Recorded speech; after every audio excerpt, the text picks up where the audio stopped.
המחאה שפרצה בקיץ הזה, אז מה קולטים הילדים? באמצע החופש הגדול הם נקלעו לאירועים היסטוריים, וגדעון אוקו כתבנו שמע את הדור הצעיר באמת, שכבר מפגין מעורבות ואפילו מציע פתרונות.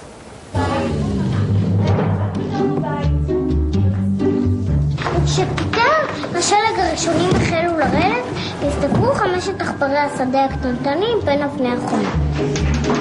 גם בשיאן של החזרות להצגה פרדיננד, ילדי קייטנת פנדה בתל אביב יודעים טוב מאוד מה קורה סביבם ומסרבים בתוקף לשבת על הגדר. ביבי חושב שהכל מתקתק כמו שעון, הוא חושב שהכל מתגלגל טוב, הוא חושב שהכלכלה שלנו מצוינת ומתגלגלת כמו גלגל ענק. בקיצור, הוא חושב שהכל מושלם. העם דורש צדק חברתי. העם דורש צדק חברתי. מה זה אומר צדק חברתי? מה הביטוי הזה?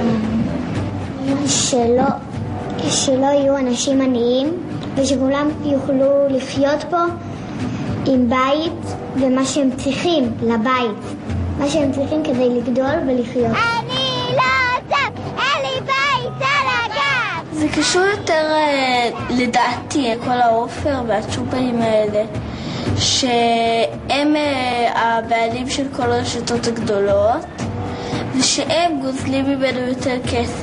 נגיד הלכתי לפני כמה ימים לסופר, בקבוק בגודל כזה עלה לי 10 שקל, ונראה לי שסופר פארם שייך לדנקנר. החופש הגדול של קיץ 2011 הוא שיעור שאף אחד מהם לא היה מקבל בבית הספר. שיעור באכפתיות, במעורבות חברתית, שיעור שגם ההורים שלהם לומדים בו את מה שכולנו שכחנו, שהגורל שלנו נמצא בידיים שלנו. צריך להבין שהפגנה זה משהו עצוב, זה לא שמח. מנסים לשכנע בעצם את ביבי שהוא יוריד את המחיר של הבתים ויפסיק לקחת כסף בכל חודש. אפשר לשנות את זה, אתה מאמין?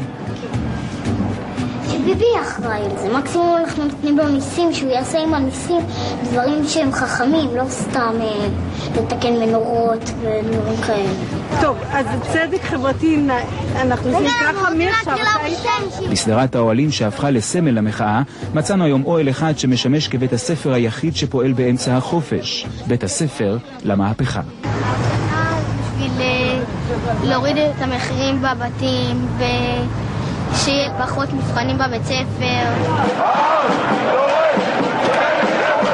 מה את חושבת שעבר לראש הממשלה בראש כשהוא ישב וצפה בהפגנה הענקית הזאת? הוא רואה את זה, אבל הוא אומר, בסדר, מתי שהוא יבינו, אני לא משתכנע, אני בסדר לי, אני ראש הממשלה עדיין, אז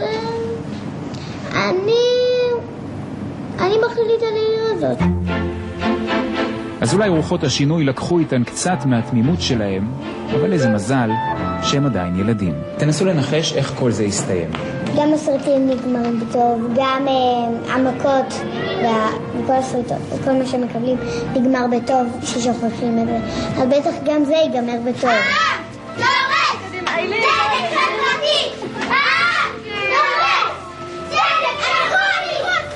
יכול להיות שהם יותר חכמים מאיתנו? יכול להיות, אנחנו רוצים להפסקה קצת.